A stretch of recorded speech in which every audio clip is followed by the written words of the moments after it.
So, all things being considered, bringing all this together, it is fair to say that Corinth was idol mad.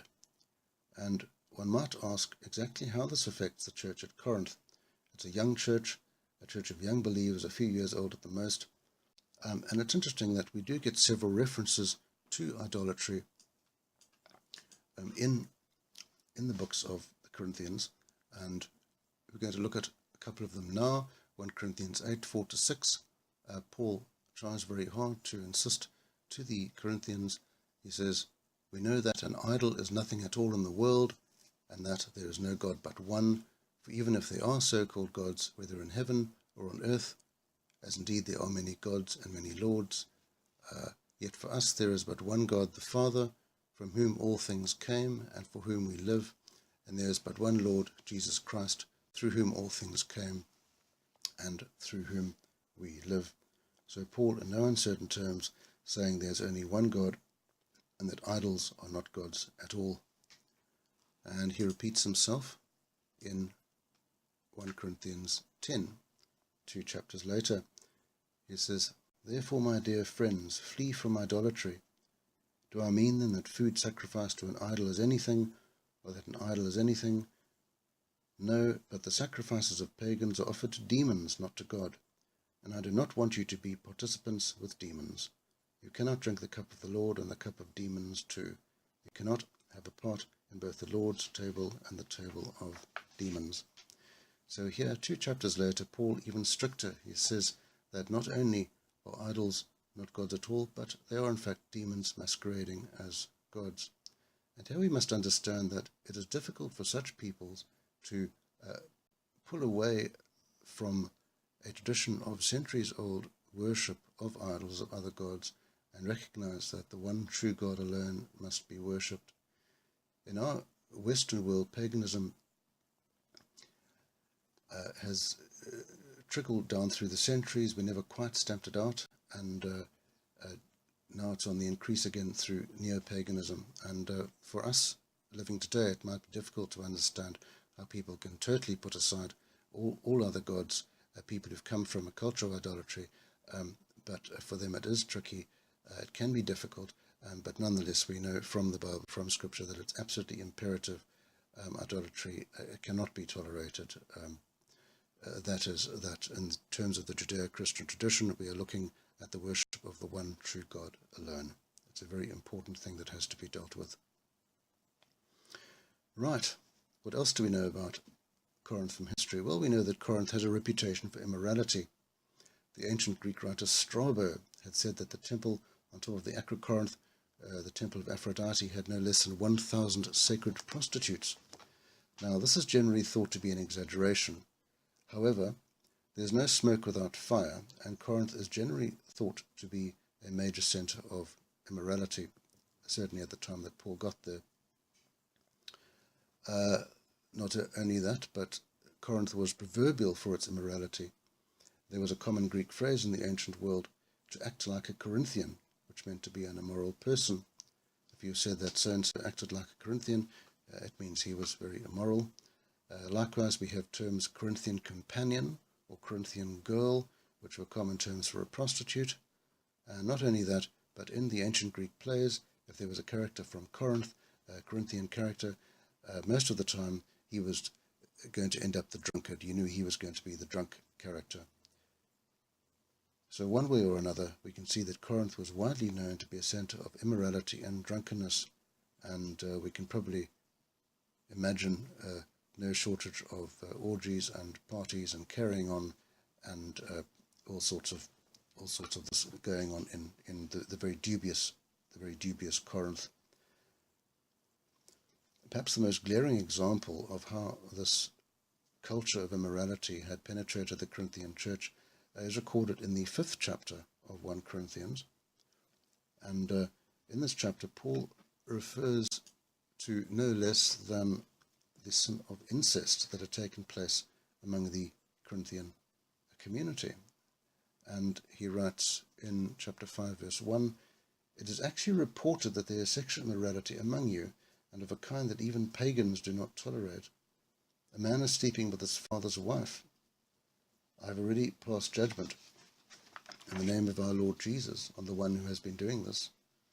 So when you are assembled, and I am with you in spirit, and the power of our Lord Jesus is present, hand this man over to Satan for the destruction of the flesh, so that his spirit may be saved on the day of the Lord.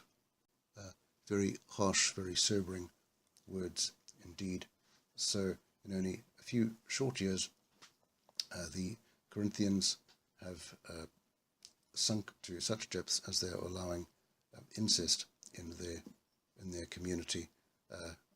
To use the old saying, or to apply the old saying, you might be able to get the church out of Corinth, but it is somewhat more difficult to get Corinth out of the church.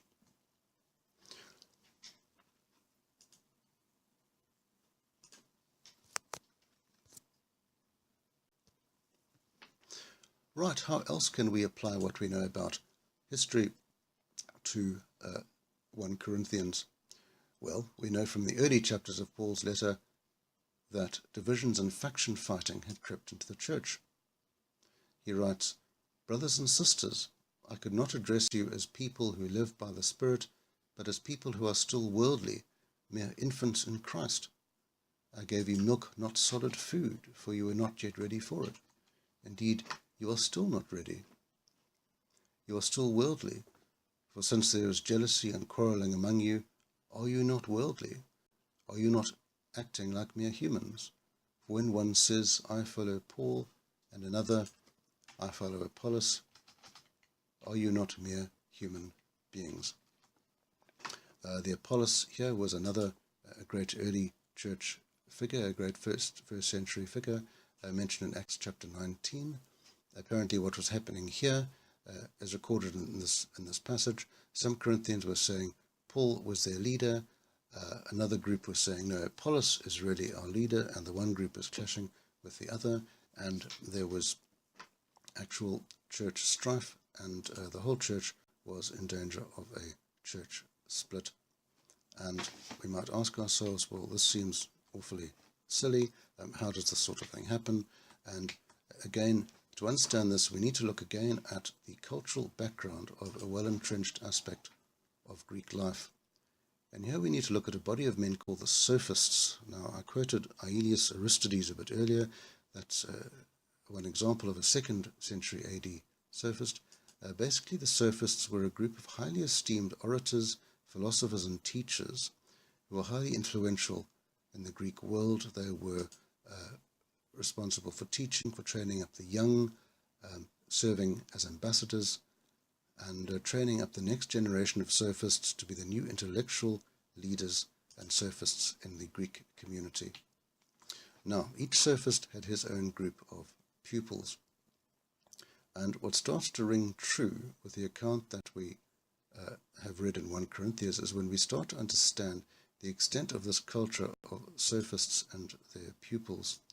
Incidentally, Paul probably refers to the sophists in 1 Corinthians 1 verse 20 when he mentions the quote, "the debaters of the age."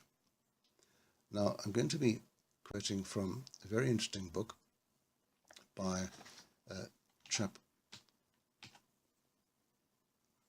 called Bruce Winter, and he's written a very interesting book called After Paul Left Corinth, and he deals with this very issue that if Paul leaves Corinth in about 52-53 AD and then writes his first letter in 56 AD, a few years later, it means that in only a few short years the significant problems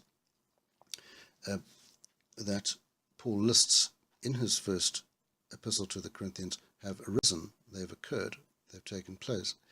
And what Winter wrestles with is how this could happen, how such significant problems could arise so quickly, so briefly, and he basically draws from history in order to shed light on what Paul is saying in 1 Corinthians.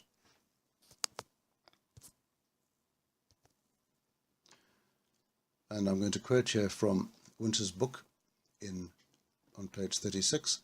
He says, "First century teachers competed among themselves for students. If they secured good numbers of disciples to train in their schools, they had tapped into a very lucrative market, for fees were exceedingly high.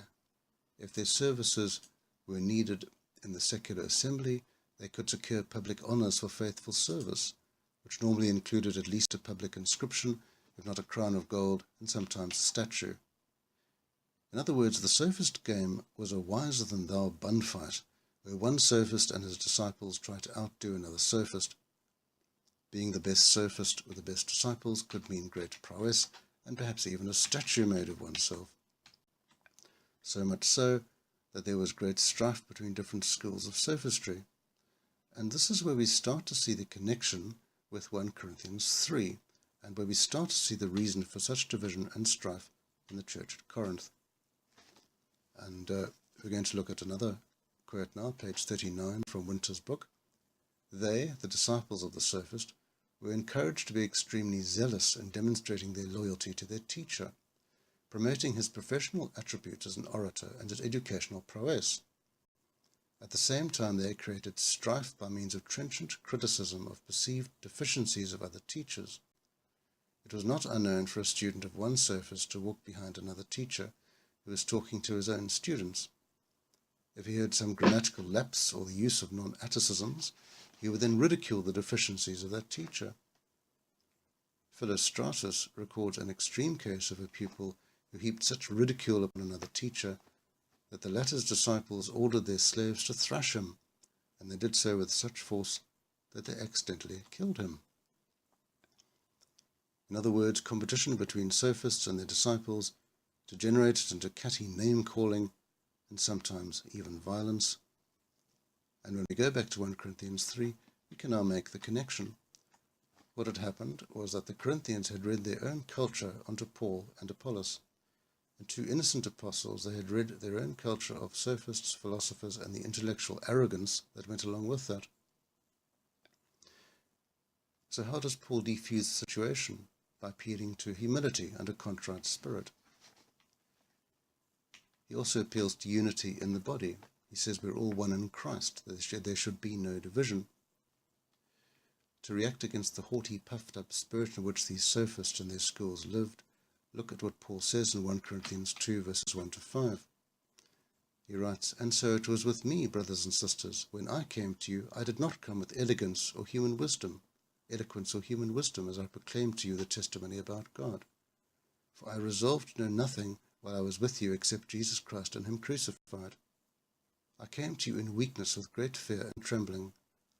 My message and my preaching were not with wise and persuasive words, but with a demonstration of the Spirit's power, so that your faith might not rest on human wisdom, but on God's power."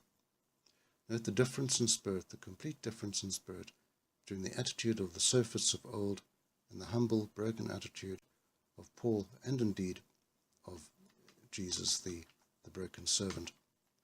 Paul specifically says here that he did not come with the usual attitude and spirit of the sophists, who thought the intellectual world revolved around them. He came to him in the spirit of the humble and the crucified Christ. And so Paul tries to dissolve the situation as it had occurred in Corinth, and at the same time tries to break through one of the significant cultural problems of the day, which was clashing significantly with the very spirit of the Gospels, the spirit of the humble and crucified Christ. So by all accounts,